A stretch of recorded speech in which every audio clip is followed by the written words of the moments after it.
We ready to go? I guess no one's telling me no, so I will. Hello, everybody. I'm Mark Camlett. I'm Provost and Executive Vice President here at Carnegie Mellon. And on behalf of the entire Carnegie Mellon community, I'd like to welcome you here. And I'd like to make a special thanks and welcome to Governor Rendell, Congressman Doyle, and to welcome both of them back to Carnegie Mellon. I'll introduce our lead guest here in just a second, but before I do, I'd like to say that Carnegie Mellon is honored to host this event. It's particularly fitting that we're gathered here in the Gates Center. This building was dedicated last fall. The primary donor was the Bill and Melinda Gates Foundation. It's dedicated to cutting-edge research and education that we hope will inspire ideas and shape a brighter future. Today's event is a celebration of an unprecedented commitment to connect Americans to opportunities for jobs, education, and an improved quality of life. Carnegie Mellon is proud of its historic role in shaping advances in communication technology, dating to our successful efforts to create the first wired campus, a quaint concept at the time, over a quarter of a century ago.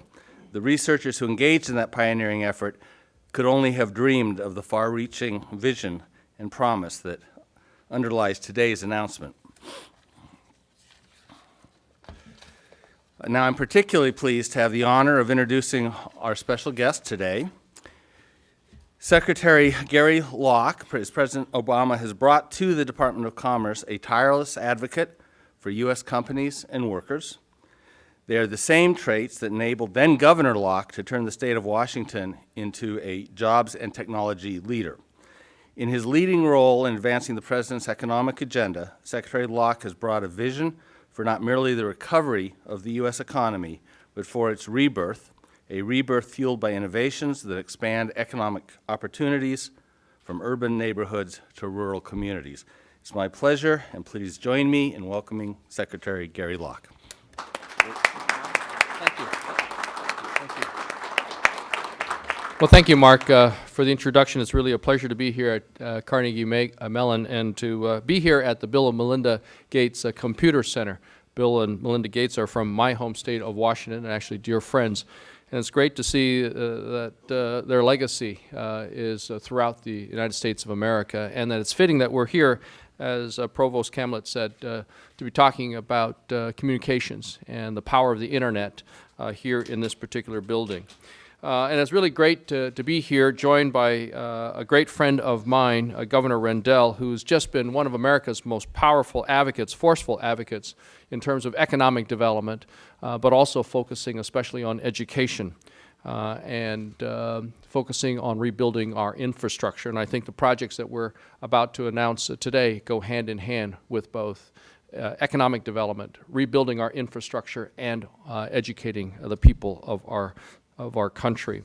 Also a pleasure to be here with Congressman Mike Doyle, who supported the Recovery Act to be sure that we can create economic opportunities like these, not just here in Pennsylvania, but throughout the United States of America. So Congressman Doyle, thank you very much for your great support. Also want to acknowledge the great support of Senators Bob Casey and Arlen Specter, who voted for the Recovery Act. And without their votes, along with the Congressman Doyle's, this grant and all that it promises for Pennsylvania simply would not be possible.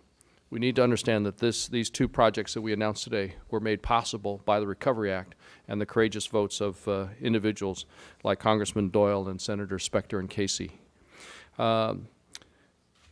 These are tough times for the people of America and certainly for Pennsylvania.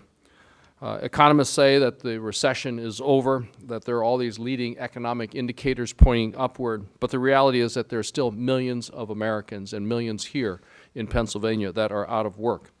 And President Obama and his entire administration are of one mind.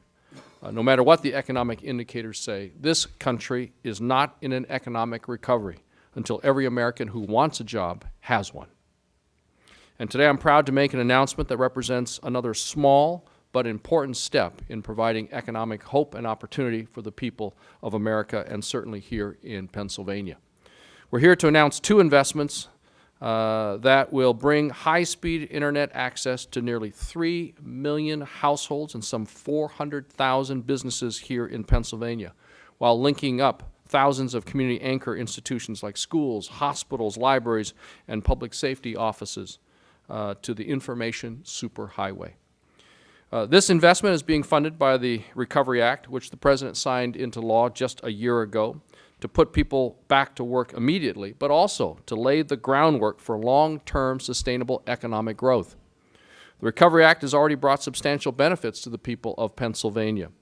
There are some 5 million working families receiving $2.5 billion in the middle class tax cut, tax relief. There are some 2.6 million seniors, veterans, and disabled who have received a $250 economic relief payment. There are displaced workers received an extra $2.6 billion in extended and expanded unemployment insurance. And of course, great funds came to the state of Pennsylvania for things like 351 transportation projects valued at over $1.5 billion. But also included in that Recovery Act was some $7 billion to expand high-speed internet access to underserved communities and unserved communities all across America, including rural America. Because of the dedicated efforts of leaders from the Keystone Initiative for Network-Based Education and Research, as well as the Governor's Office, we're here to announce today some almost $130 million to help Pennsylvania expand its high-speed internet capability. This is critically important for Pennsylvania, where some 35% of all households do not have access to high-speed internet connections. And today, when you don't have regular access to the high-speed internet, you don't have access to all the educational, employment, and even business opportunities that the high-speed internet provides. The funding that we're announcing today will help fix this glaring inequality in Pennsylvania. The first grant is allocating almost $100 million, just a couple $100,000 short of $100 million, to fund the Pennsylvania Research and Education Network project. This project, which is the result of collaboration between Pennsylvania's leading universities, healthcare providers, libraries, and other community organizations, will lay nearly 1,700 miles worth of fiber optic cables to expand high-speed internet access. It will directly connect 60 critical community anchor institutions like universities, K-12 schools, public libraries, and medical facilities in 39 counties across South and Central Pennsylvania.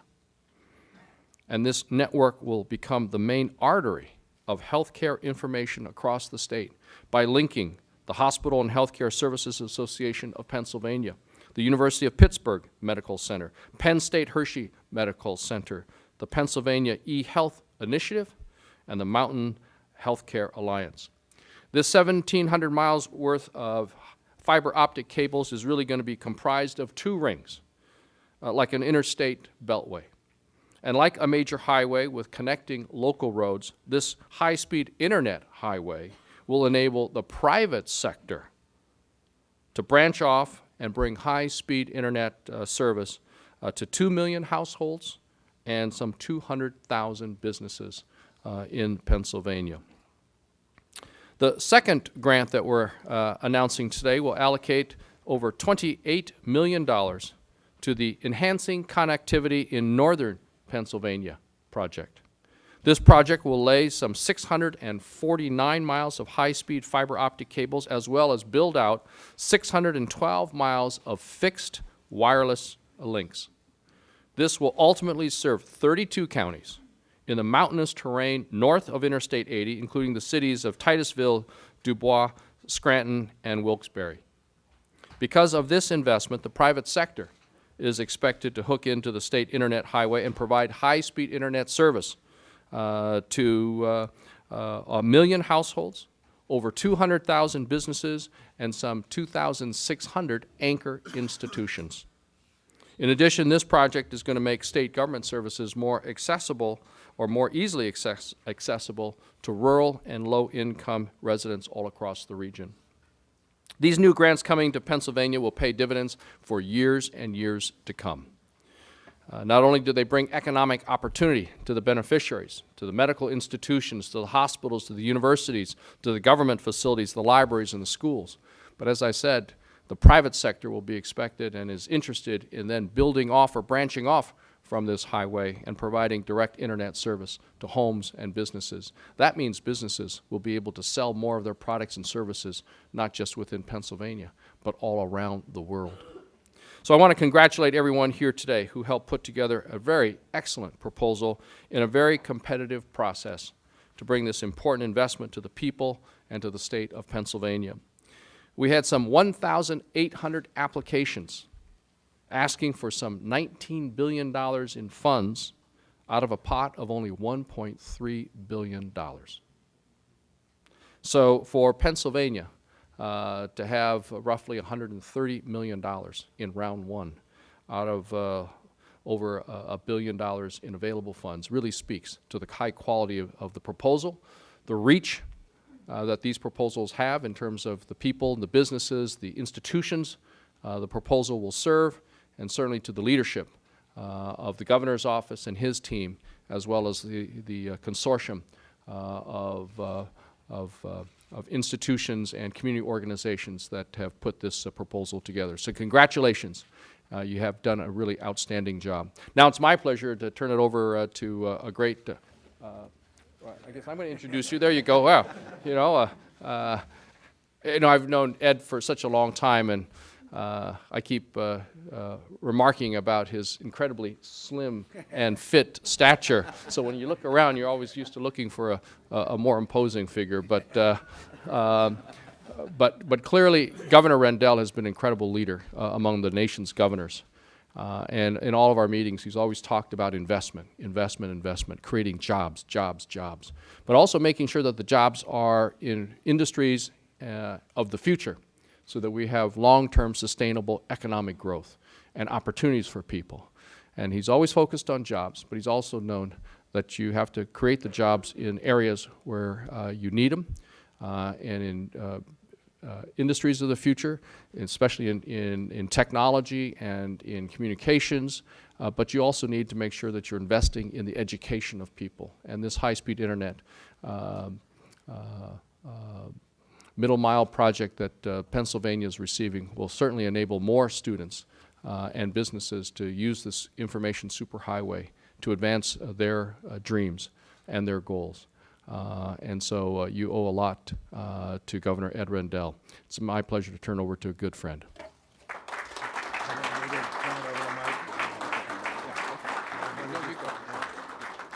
Good morning, everyone.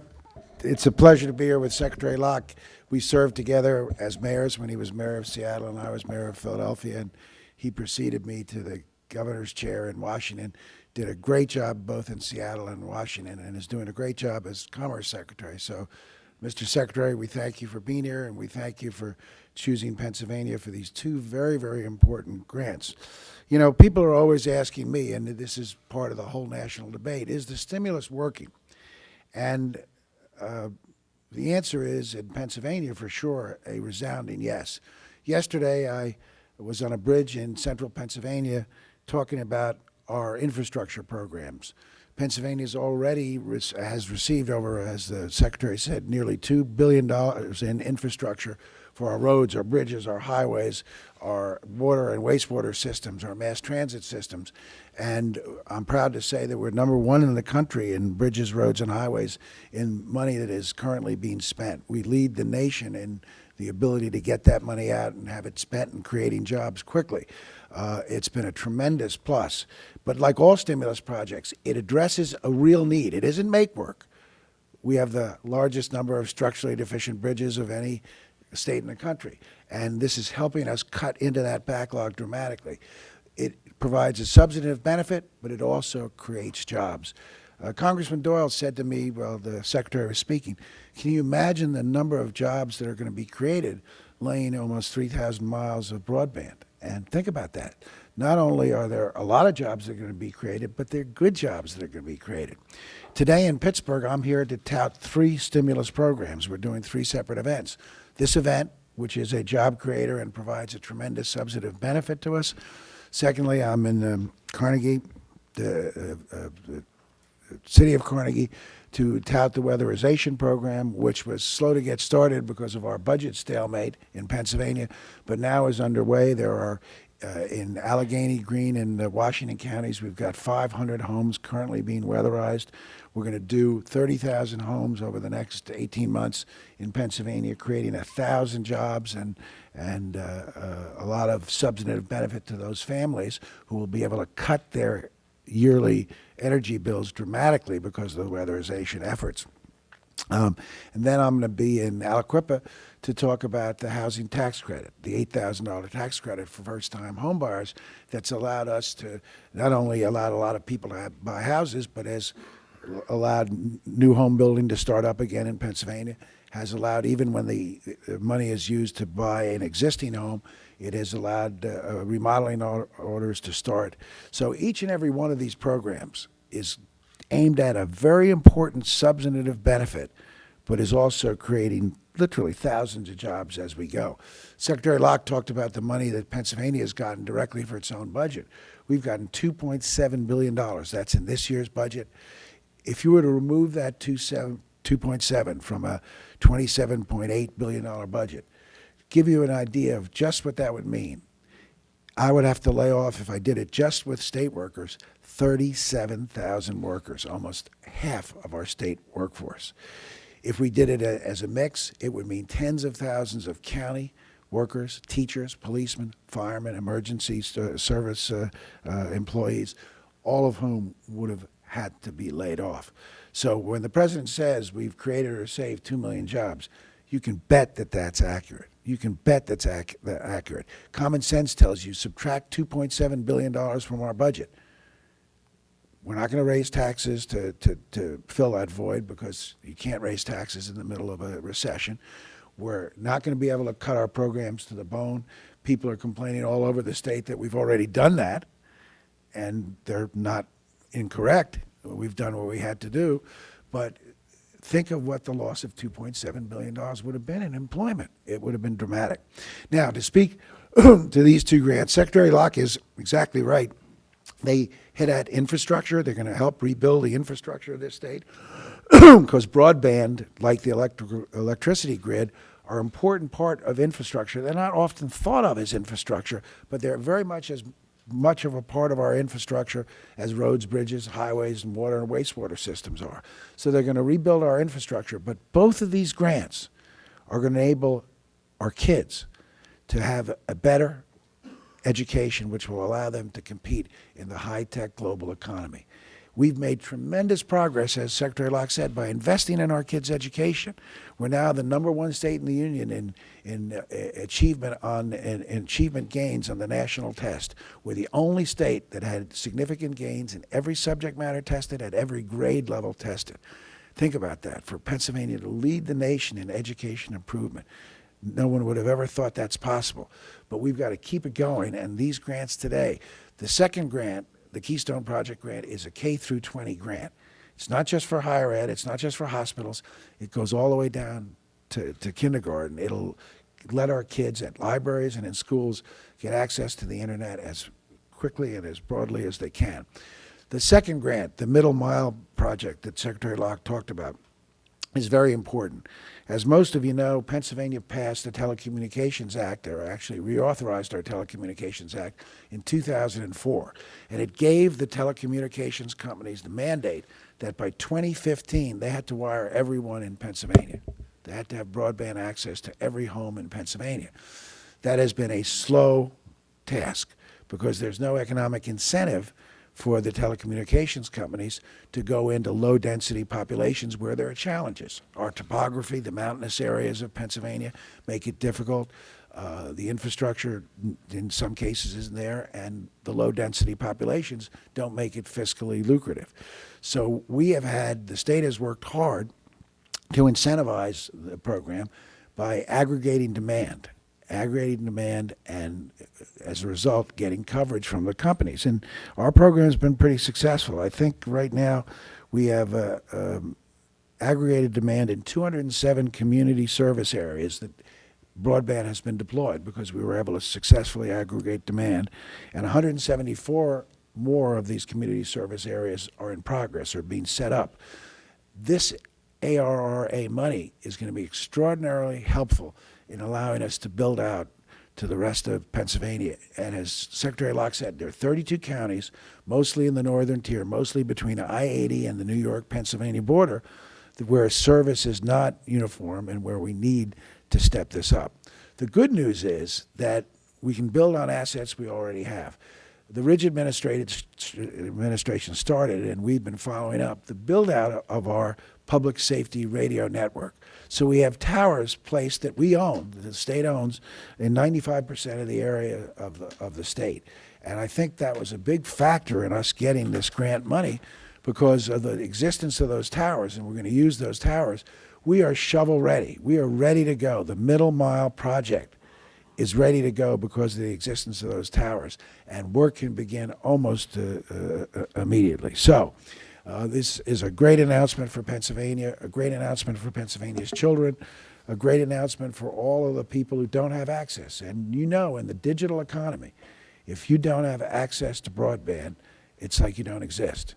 And we want every square mile of Pennsylvania and every Pennsylvanian to have this access. Now, I want to introduce Congressman Doyle, and as Secretary Locke said, thank him. He not only was a vote for the Recovery Act, he was a strong driving proponent. And it's fitting that he's here to help in the announcement of these grants. He voted for it. He was for it. He's not like many members of Congress who opposed it, who trash it at every chance they get on television or on cable or on the talk radio shows, and then show up at the grant announcements taking credit for the grants. Congressman Doyle was a true supporter. He, I think, was essential to getting the votes necessary to get it passed. He's been a real leader in everything that affects Western Pennsylvania, and I'm proud to have worked with him for 7 years and look forward to doing it one more year. Congressman? Thanks.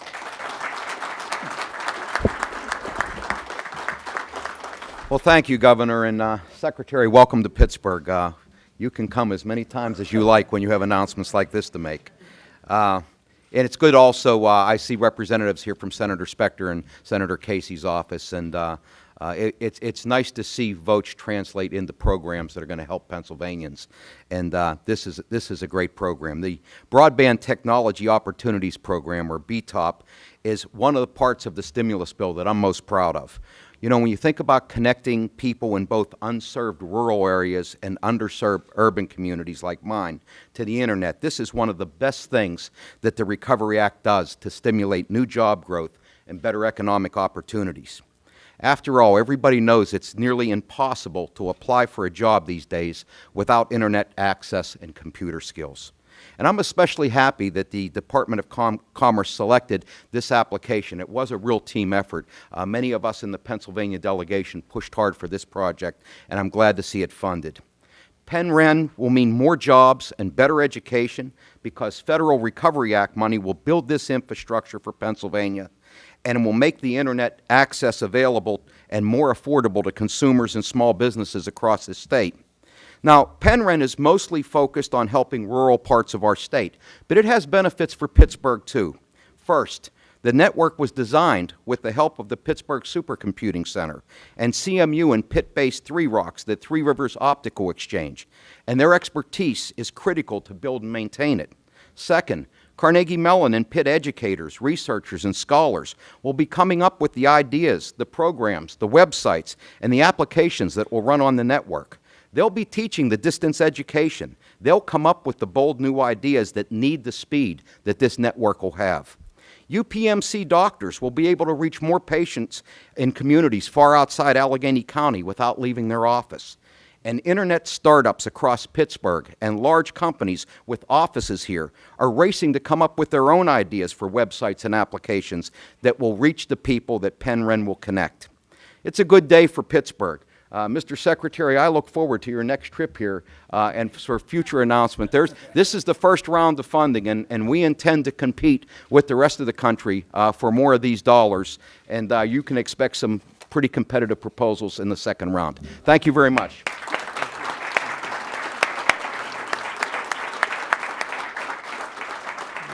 The Congressman, the Governor, and I are available for any questions from the press at this point. Also want to recognize, seated in the front row is Larry Strickland, who's the head of the National Telecommunications Information Administration that oversees the entire BTOP program, and whose staff has just done an incredible job in a very short period of time, fielding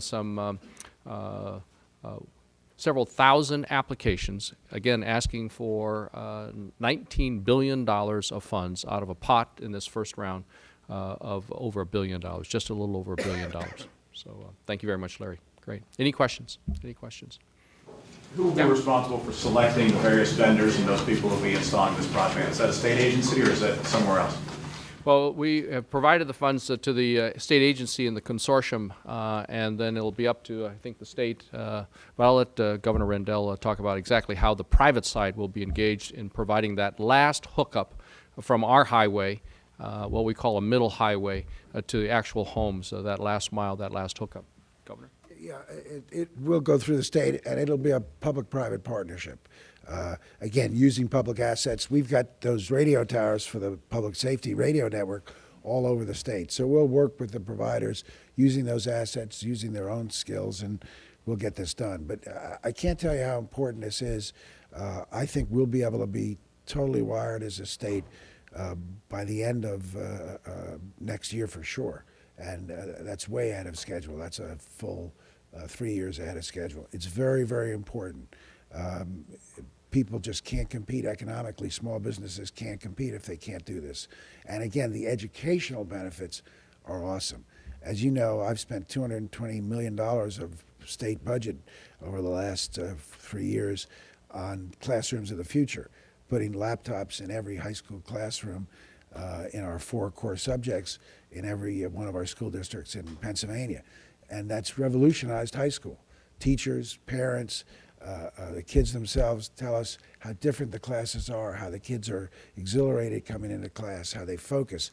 The teachers are learning how to use the smart boards, and we're in the 21st century, and we're cooking in high school, but we've got to get internet access everywhere, starting with kindergarten, and this is going to help us do it. So it's a great, great program. How do you make sure that the internet access in that last mile is affordable to the people that are living there? Well, again, that's what you get from aggregating demand. And with the stimulus money, the upfront costs are going to be significantly lower. So I think it will be affordable. And again, it's our job to aggregate demand and make it work. But it's also the telecommunications companies' mandate. That was what they got when Act 70 was reauthorized in return for some other benefits. So it will be affordable. We just, again, if you look at the topography of Pennsylvania, you can see how difficult a task this is. And when you take that topography with low population density that exists in many parts of those 32 counties, this is a struggle. But this money is going to help make it possible. Any estimate on the number of jobs that are going to be created building the network? We were just talking as the Secretary was speaking, when you think about how many miles of fiber optics is going to be laid across the state, I mean, there's going to have to be a gearing up for that. And I think it's going to mean a lot of jobs in not just in laying the pipe, but all the suppliers and networks too. I don't know that I could put a number on it, but it's going to be substantial. Yeah, I'll take a shot and say that for an 18 to 24-month period, it'll employ over 1,000 people. But I think Congressman Doyle made a very good point, and I tried to make this same point yesterday when we did our road and bridge announcements. You can't just think of the jobs created on site. The people are actually doing the physical work of laying the cable all over Pennsylvania. You have to think about the jobs created back in the factories, because cable gets produced. Steel for roads, asphalt, concrete, aggregate for roads, they get produced, and most of it's going to be produced in Pennsylvania factories. And we did the press conference at a bridge yesterday, and the one of the contractors told us that they recalled some 38 people just to do the work on this $12 million bridge. Recall people who they had laid off when the recession hit. So when you talk about jobs, and by the way, the Obama administration's been very conservative on their job estimates that they report to the people. They don't count the indirect jobs. I actually think that's foolish. They should count the indirect jobs because that's as Congressman Doyle said, it's jobs laying the cable, but it's also jobs producing the fiber and all the things that go into it. Governor, a release by the White House yesterday from the Council of Economic Advisors said that 84,000 jobs were saved or created in Pennsylvania. Oh, Is that an accurate figure? yeah, absolutely. Again, go back and take, and Mike wants to comment on this too, and probably the Secretary. Go back and just take what I said and remove the two. Well, I was going to ask you if the 37,000 state workers who would have been laid off would have been included in that figure. Probably not at that level. They probably included somewhere between 15 and 20,000 jobs. So again, it was very conservative. But I can show you program after program, the job creation. In October, we took a flashpoint in October. There were 11,000 jobs, people working on road, bridge, and highway construction. That doesn't even count water, wastewater, mass transit projects, et cetera. And we surveyed all the vendors that had produced material for those jobs, and another 2,500 jobs had been created, in most cases recall jobs, but some new jobs. So that was just 13,000, 14,000 from one part of the program. So I think when you say that, you're pretty much spot on. But I also think you've got to realize that the stimulus did more than just that type of job creation. The stimulus put over $10 billion, or will put, into the pockets of Pennsylvanians. Secretary Locke outlined some of that. The tax cut money, the money for increased unemployment compensation, the extra food stamps money. And what do Pennsylvanians do with that money? Well, the food stamps money and the unemployment comp, they buy food. They buy clothing. Who do they buy it from? They buy it from small businesses. And that means the small business doesn't have to lay off people or maybe hires people back to do the added demand. That $800 tax credit, a lot of that also went into buying essentials to keep families afloat. So there's an indirect job production that isn't in that figure. That's why the people who are criticizing the stimulus either are doing it for purely political reasons or don't use common sense. Don't use common sense. If we give people more money for food stamps, what are they going to do with it? Spend it to buy food. It goes into the economy. It helps the mom and pop stores stay open at a time like this. So if anybody sits down and uses their common sense, they will see that the stimulus works. Gosh, January of 2009, the country lost 750,000 jobs. In November, we actually gained jobs. In January of 2010, we lost 20,000 jobs. It's not an accident. The GDP was down 6 points in the first quarter, the last quarter of 2008. In the last quarter of 2009, it was up 5.7%, the biggest increase in 6 years. That's not an accident. Those things didn't happen in a vacuum. There are 55,000 stimulus projects nationally underway. They created a whole boatload of direct and indirect jobs. Mr. Secretary, will these two announcements have any bearing when reviewing applications for the BIP program? For the which program? For the Broadband Initiative program? For the BTOP, the second round. No, we'll be looking at all of the proposals again. There'll be a little bit more money, probably about $3 billion available for the next round, or a little bit less than $3 billion for the next second round. We do have a requirement that every state receive at least one grant. Be awarded one grant, and it could be, for a computing center of a couple $1 million all the way up to big projects like we just announced today. So again, it's going to be very, very, very competitive. Our criteria are a little bit sharper, a little bit more focused. We're definitely emphasizing what we call these middle mile highways of high-speed internet, connecting up community organizations, hospitals, community colleges, educational institutions, government facilities, creating almost like beltways, rings, or interstates, and from which the private sector will then be able to connect, and just like we have here in Pennsylvania. So there's no rule that says that if you received a grant in the first round, you're ineligible for a second grant from the second round. Let me just also say that a lot of these projects, because of these projects, we're able to bring high-speed internet access to communities that otherwise would have to wait a long, long time or possibly go without high-speed internet access in our lifetimes, especially in the rural parts of Pennsylvania and all across America. For a private sector company to spend the millions and millions of dollars laying fiber optic for just a few homes or dozens of homes doesn't make economic sense. But by the government, working with the government here in Pennsylvania, providing and building out that highway, then it's a lot cheaper and a lot faster and a lot easier for the private sector to then build out these little spurs from our superhighway to individual homes and businesses.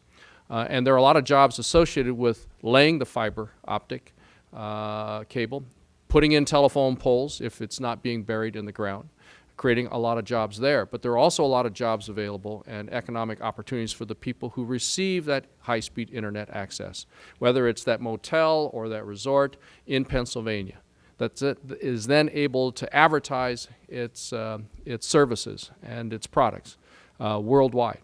That creates jobs. That creates economic growth, income to these businesses. And when businesses have more income, they hire more people, they expand their workforce, they provide better wages for their employees. So those are the benefits, economic benefits, long-term economic benefits to the people and the businesses of Pennsylvania, in addition to just the immediate work of laying the fiber optic, installing the wireless devices on these towers throughout northern Pennsylvania. Thank you very much. Thank you.